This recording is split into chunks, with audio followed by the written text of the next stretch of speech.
Hello everyone and welcome to this video. Now today I'm going to be reviewing an album what today celebrates its 40th anniversary. Very important album, one of the greatest of all time. I'm going to be looking at Fleetwood Mac's classic Rumours. So yeah, this was released on the 4th of February in 1971.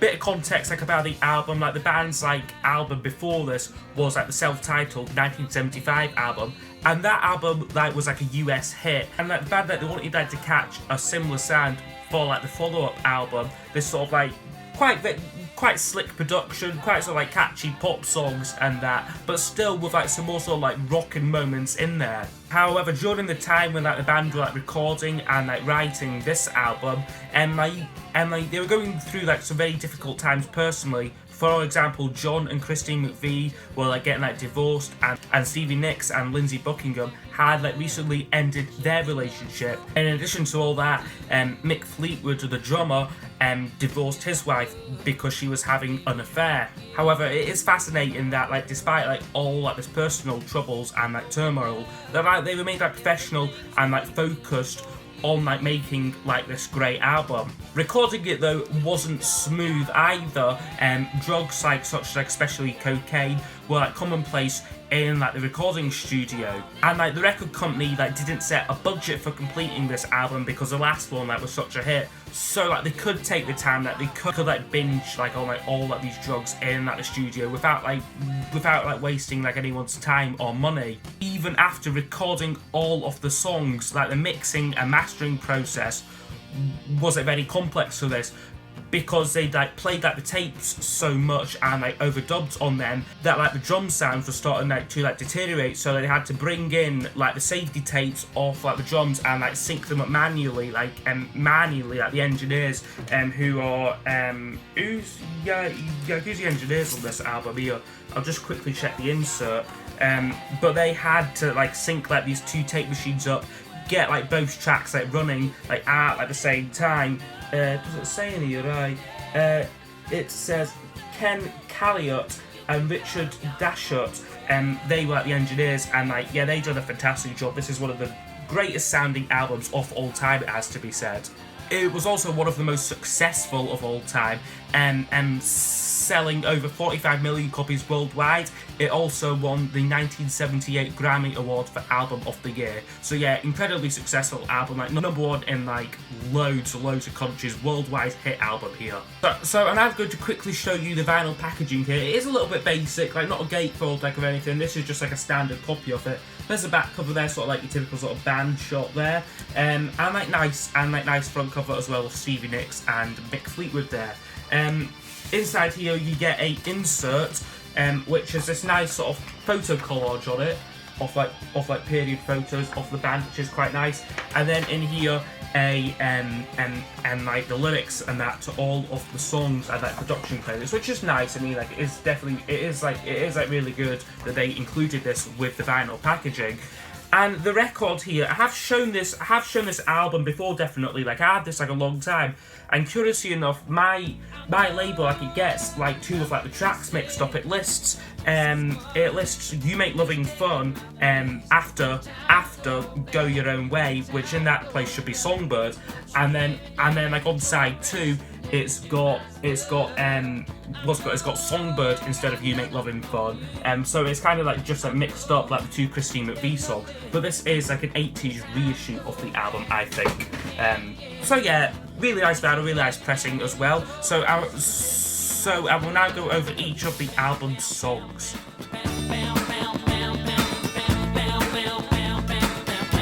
So the album opens up with Secondhand News, which I'm giving a 10 out of 10 to.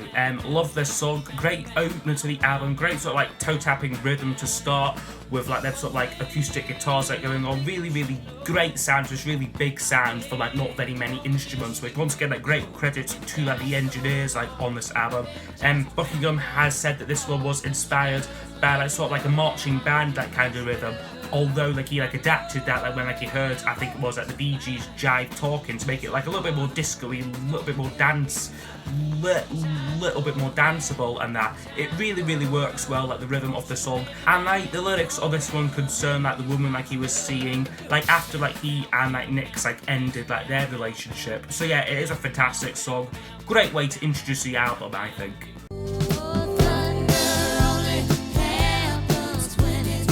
Second track in is Dreams, which I'm giving a 9 out of 10 to. I also love this song. It is a cracking track, really nice, really easy listening song, and like once again like exceptionally produced. Like the harmonies on this one are just stunningly good. They're fantastic.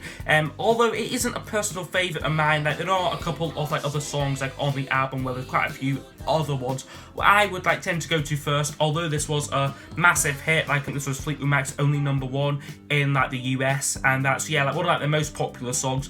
Although I would say I maybe prefer like the song that was left off this album, Stevie Nicks' song Silver Springs, what appeared on the B-side of Go Your Own Way. I think that song is maybe just a little bit better than Dreams, but it is still a fantastic song, Dreams, and like a 9 out of 10 for me. Would be a true highlight though on like any other album for me.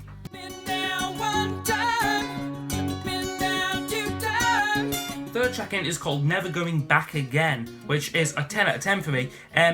Really beautiful, really simple song, like as well. Just really focusing in on like Lindsey Buckingham's fantastic guitar work. It sounds really difficult, this song, to play, but like when like you see him like doing it like in concert, like he makes it look like so easy, just like effortless playing there. Playing like he's a really fantastic guitarist, and yeah, just sort of like the lyrics on this one just sort of like about like getting like out of like a bad relationship and like moving on from that, but it is the guitar playing though on this song what is like the main attraction, and it is just brilliant. So a 10 out of 10 for Never Going Back Again.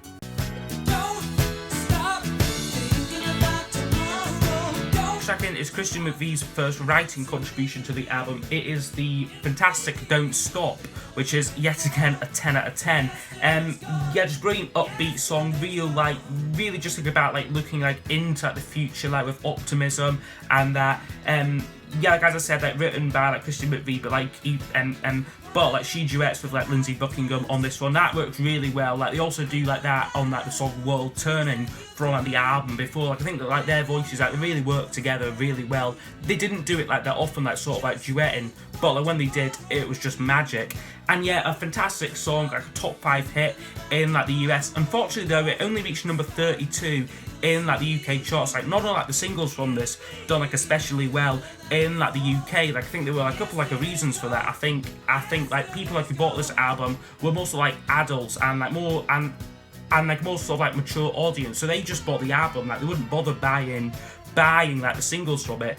And like also punk was like the new thing, and like new wave, and that's what like the kids were buying, and that they bought singles. So that's probably why all of like the singles from this didn't do like especially great in like the UK, but the songs have endured. They are played on radio a lot. They are just massive songs, and yeah, Don't Stop is like one of them.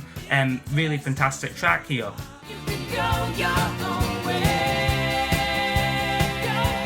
Another classic follows it, Go Your Own Way, which again is a 10 out of 10, a rock classic. This I think this one really like showcases Mick Fleetwood's drumming. Like he plays some really like unique like drumming work with this one here, like out at the start. Like it's a little bit like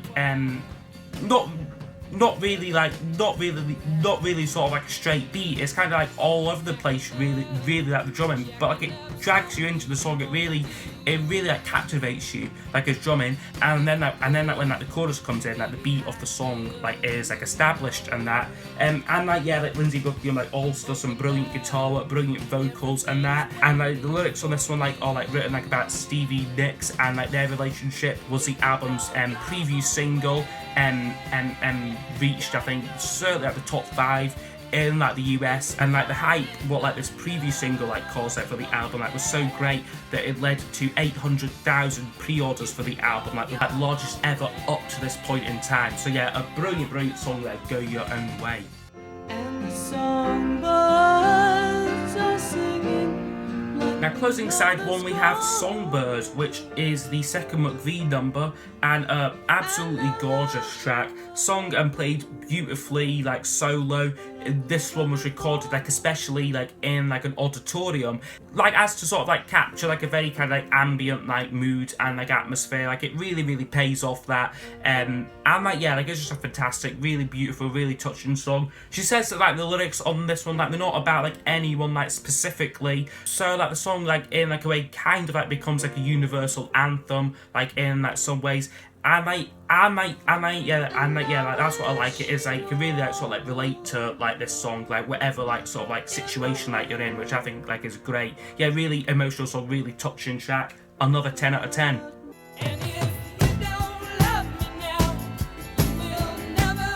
Opening out side 2 is The Chain, which yeah, I love this one as well.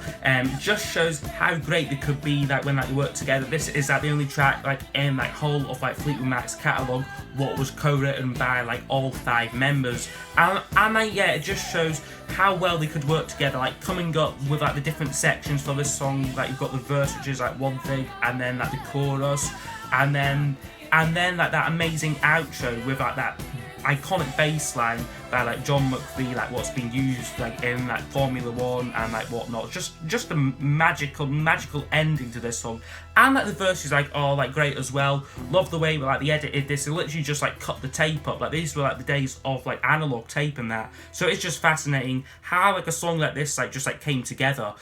So yeah, The Chain, brilliant, flawless track. Another 10.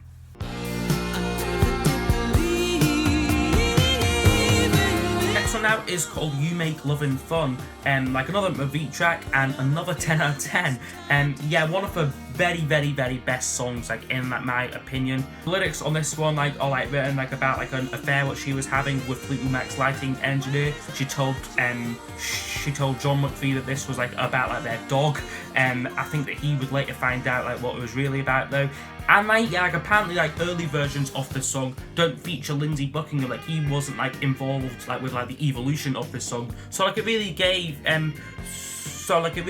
like McVie like the opportunity to like arrange and like kind of like build up this song like herself, because Lindsey Buckingham is kind of like I could only say like notorious, but like he is like well known to be like a little bit like off like a control freak, wanting like to take control, do things his way and that. So like I think like it was quite good for like McVie to do things like how she wanted like on this song, and it is just fantastic.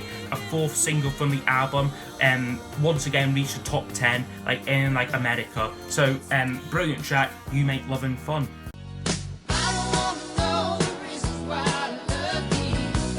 Next one is called I Don't Want to Know, and this is a really fun sort of like country tinged number.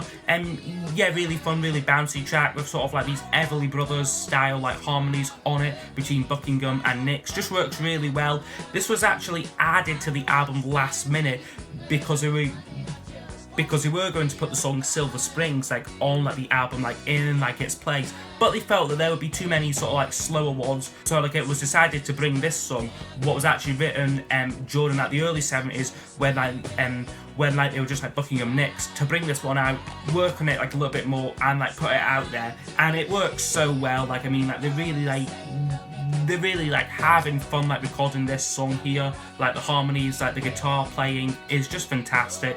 And yeah, like another fantastic song, a 10 out of 10. Oh, Daddy, you soothe me with your smile. Unfortunately for me, that the last 2 songs on the album don't quite live up to like the previous songs. Like the first one is like Oh Daddy, which is the 4th McVie number. And this is a little bit weaker. This is the weakest song like on the album, although it is still pretty good though. A 7 out of 10. Very sort of like low-key song, very stripped back production, and that a little bit like undistinctive though. It's a little like it's not really like memorable, not got much of like a hook and that. This was written like about like drummer like Mick Fleetwood, like as he was like the only father like in like the group, and like he was considered to be sort of central like to the band. Like he was there like right from the start.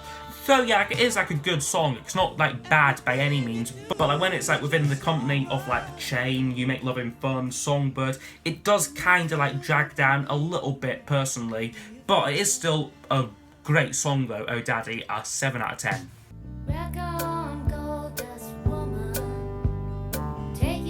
And then to close, we get another Nyx number, which is Gold Dust Woman, which again, this isn't a personal highlight for me, but I do really like the song. Lyrics on this one are especially personal on this, about her drug addictions and that. It's sort of got that sort of typical Stevie Nicks mysterious vocals and very atmospheric backing track. They use a lot of different instruments on this one to create this eerie atmosphere on the song, what I do quite like. It does for me though drag a little bit. It's sort of about 5+ minutes long, kind of it's got this very long fade out on it, which kind of it gives the impression that the song's going somewhere, it's going to be an epic ending. But it does personally end the album though on a little bit off a low key note, but it is still very good though, as a song. Gold Dust Woman, 8 out of 10. So overall, this album scores 94%, which is an incredible score. Very few albums score over 90% for me. It's kind of we're in the realm of almost flawless albums here. On this one, it is only the two closing songs that do sort of bring the album down just a tad. But I think that this is the second highest album what I've reviewed, second a third highest score, and that so yeah, fantastic album. I think it is just so consistently great. I mean, it almost reads as a Fleetwood Mac greatest hits. Just so many brilliant songs that really showcases all of their talents really well. The three songwriters all pull their weight equally. All contribute some of their very best songs what they've ever wrote. And the rhythm section as well, John McVie really lays down some really solid bass lines. And Mick Fleetwood's drumming is just stunning throughout the album. It's also a really well arranged record as well, probably mostly thanks to Lindsey Buckingham sort of coming up with what instruments to use, where to put guitar solos, where to put choruses and bridges and whatnot. And yeah, all these songs are just recorded beautifully, crafted songs really well. So yeah, brilliant album here, one of the greatest of all time. I think it is universally recognised as such. So yeah, I hope you have enjoyed this review. I would like to know what you think of this album. I would assume it would get unanimous praise, but you never know, there might be a couple of people out there who despise this album, although I don't think so, because it is so good. So yeah, I hope you have enjoyed this review, and I will see you all next time. Goodbye.